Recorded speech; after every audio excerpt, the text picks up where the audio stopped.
अस्सलाम वालेकुम जी, welcome to doctor Imran official. और आज की वीडियो में खुश आमदीद नाज़रीन। आज की जो शॉर्ट सी वीडियो है इसमें बेसिकली हम थ्रोम्बोसिस को डिस्कस करेंगे। थ्रोम्बोसिस जो है ये क्या है और इसकी टाइप्स कितनी हैं, और अगर ये हो जाता है तो फिर क्या करना चाहिए। सबसे पहले तो अगर थ्रोम्बोसिस को देखा जाए तो बेसिकली कोई भी बॉडी के अंदर वेनस एरिया है या आर्टरी का एरिया है, तो आर्टरी बेसिकली उसमें क्लॉट बन जाता है, ब्लड जो है ना जम जाता है, सिंपल वर्ड्स में अगर कहें तो उसकी वजह से थ्रोम्बोसिस हो जाता है। तो थ्रोम्बोसिस को अगर देखा जाए तो थ्रोम्बोसिस की टाइप्स कौन सी हैं, बेसिकली 5 टाइप्स होती हैं थ्रोम्बोसिस की। सबसे पहले नंबर पे हमारे पास आता है वेनस थ्रोम्बोसिस आता है, सेकंड नंबर पे सुपरफिशियल थ्रोम्बोसिस आता है, और थर्ड नंबर पे डीप वेन थ्रोम्बोसिस आता है, और फोर्थ पे रेनल वेन थ्रोम्बोसिस आता है, और फिफ्थ पे आर्टेरियल वेन थ्रोम्बोसिस आता है। तो ये बेसिकली 5 टाइप्स हैं थ्रोम्बोसिस की। सबसे पहले नंबर पे अगर देखा जाए तो वेनस थ्रोम्बोसिस क्या है। वेनस थ्रोम्बोसिस जो है ये बेसिकली ब्लड क्लॉट हो जाता है वेन में, और ये लेग में भी हो सकता है, ये पेल्विस एरिया में भी हो सकता है, और ये आर्म के एरिया में भी हो सकता है। तो इन तीनों जगहों में कहीं भी हो सकता है ये। और उसकी वजह से क्या होगा, बेसिकली जैसे ही क्लॉट बनेगा ऑक्सीजन की सप्लाई डिस्टर्ब होगी और उसकी वजह से स्वेलिंग वगैरह हो जाती है उस एरिया में। उसके बाद सेकंड नंबर पे हमारे पास देखा जाए सुपरफिशियल थ्रोम्बोसिस आता है। सुपरफिशियल थ्रोम्बोसिस क्या है, बेसिकली हमारी जो सुपरफिशियल आर्टरी, सुपरफिशियल लेयर होती है स्किन की, जो टॉप पे लेयर जो स्किन की होती है उसके नीचे जो बेसिकली वेन्स होती हैं वहाँ पे ब्लड क्लॉट हो जाता है, और ये भी आर्म और लेग के एरिया में मोस्टली होता है। तीसरे नंबर पे देखा जाए जिसको हम डीवीटी कहते हैं, डीप वेन थ्रोम्बोसिस कहते हैं। डीवीटी जो है डीप वेन थ्रोम्बोसिस बेसिकली अगर देखा जाए तो लेग के एरिया में होता है, और लेग के एरिया में जब ये क्लॉट बनता है तो जो लेग का एरिया बेसिकली पूरी लेग जो है स्वेल हो जाती है, इतनी मोटी हो जाती है स्वेलिंग उसमें होके। तो उसमें भी ज़ाहिर बात है अच्छा खासा प्रॉब्लम होता है, नमनेस हो जाती है, सुन्न रहती है टांग, और स्वेलिंग जो है वो उतरती नहीं है, चलना फिरना मुश्किल हो जाता है।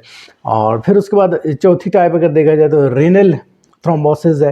रेनल थ्रोम्बोसिस कौन सा है, ये बेसिकली ये वो उस आर्टरी में बेसिकली थ्रोम्बोसिस होता है जो ब्लड को ड्रेन करती है, ब्लड को साफ़ करती है, यानी कि गुर्दे के अंदर से जो ब्लड है उसको साफ़ करती है, उसके अंदर क्लॉट बन जाता है, तो उसकी वजह से गुर्दा ज़्यादा इफेक्ट होता है। और लास्ट अगर फिफ्थ नंबर पे देखा जाए तो हमारे पास आर्टेरियल थ्रोम्बोसिस आ जाता है। आर्टेरियल थ्रोम्बोसिस जो है ये बेसिकली दो मेन ऑर्गन्स के पास हो सकता है। फर्स्ट ऑफ ऑल हार्ट है, अगर हार्ट के एरिया में अगर आर्टरी में थ्रोम्बोसिस होगा तो उससे ऑक्सीजन की जो सप्लाई है वो बेसिकली हार्ट को मुनक़ता हो जाएगी, उससे हार्ट अटैक के भी चांसेस होते हैं। और अगर यही आर्टेरियल थ्रोम्बोसिस अगर बेसिकली ब्रेन की साइड पे हो तो ब्रेन की आर्टरी रप्चर होगी तो वहाँ पे क्लॉट बन जाएगा, तो उससे स्ट्रोक वगैरह के चांसेस हो सकते हैं। तो ये बेसिकली टाइप्स ऑफ थ्रोम्बोसिस थी। अब अगर देखा जाए तो इसके ट्रीटमेंट को अगर हम देखें फिजियोथेरेपी के हवाले से, इसके ट्रीटमेंट को देखें तो फिजियोथेरेपी में इसका ट्रीटमेंट बहुत ही आसान है। देखिए मेडिकेशन जो है वो तो पेशेंट यूज़ करता है, वो तो उसको यूज़ करनी चाहिए। लेकिन अगर फिजियोथेरेपी में देखा जाए तो फिजियोथेरेपी में मोस्ट कॉमन जो हम कैसे बेसिकली इसको ओवरकम कर सकते हैं, इस प्रॉब्लम के ऊपर ओवरकम हम आ सकते हैं, वो इसकी सिंपल दो एक चीज़ें हैं। फर्स्ट ऑफ ऑल तो ये है कि अब हम जो बेसिकली मॉडलिटीज़ यूज़ करते हैं फिजियोथेरेपी में, सबसे पहले तो इंफ्रारेड है। इंफ्रारेड लाइट जो है बेसिकली जो लैंप है वो यूज़ नहीं करना चाहिए। बेसिकली अगर डीवीटी का पेशेंट है, कोई भी थ्रोम्बोसिस का पेशेंट है, अगर उसमें आप हीट देंगे इंफ्रारेड के ज़रिए तो उसके क्या होगा, स्वेलिंग और ज़्यादा बढ़ जाएगी, तो उससे कॉम्प्लिकेशंस और ज़्यादा इंक्रीज़ होंगी। और जब ब्लड की सर्कुलेशन का लेवल इंक्रीज़ होगा बेसिकली इंफ्रारेड की वजह से, तो ब्लड क्लॉट जो है ना वो ट्रैवल होने का ख़तरा है।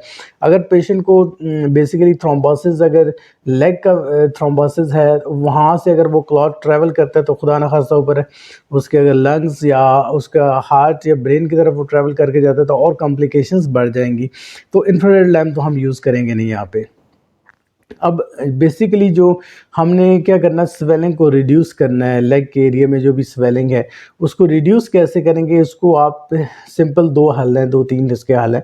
सबसे पहले तो जो मसाजर है वो आप बेसिकली थाइस के back side, back area, front area, और जो बेसिकली जो काफ मसल्स हैं, लेग के लोअर मसल्स हैं, वहाँ पर अगर मसाजर यूज़ करेंगे 10 to 15, 20, 25 मिनट्स, सो व्हाट, जो जितना भी टाइम है, तो उसमें ये होगा डेफिनेटली स्वेलिंग उससे रिड्यूस होगी।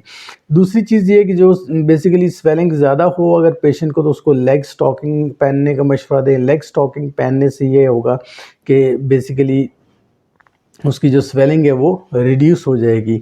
और तीसरी चीज़ ये है कि पेशेंट जब रात को सोता है तो डेफिनेटली लेटने की वजह से स्वेलिंग और ज़्यादा इंक्रीज़ हो जाती है। तो उसको रिड्यूस करने के लिए उसकी जो बेसिकली लेग है उसको एलिवेट करके रखिए, ऊंचा करके रखें। वो किसी भी चीज़ की आप हेल्प आउट ले सकते हैं ताकि बेड से थोड़ा सा एलिवेशन के ऊपर हो, तो डेफिनेटली उससे जो स्वेलिंग है वो उसकी कम हो जाएगी। और एक्सरसाइजेज जो है रूटीन में करनी है, इस सारी रूटीन में, इस सारी चीज़ों में। तो ये सारी चीज़ थोड़ी सी एक शॉर्ट सी वीडियो थी जो बेसिकली थ्रोम्बोसिस के हवाले से थी। और उसमें अगर कंटिन्यूस एक्सरसाइजेज के हवाले से देखा जाए, लेग की एक्सरसाइजेज के साथ साथ फुट की एक्सरसाइजेज भी करनी है।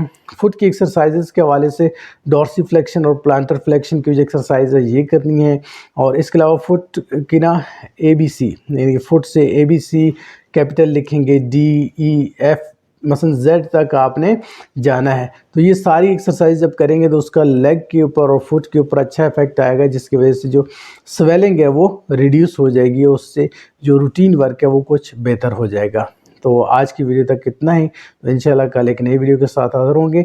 तब तक के लिए डॉक्टर इमरान को इजाज़त दीजिएगा। अंटिल देन, अल्लाह हाफिज़, जज़ाकल्लाह।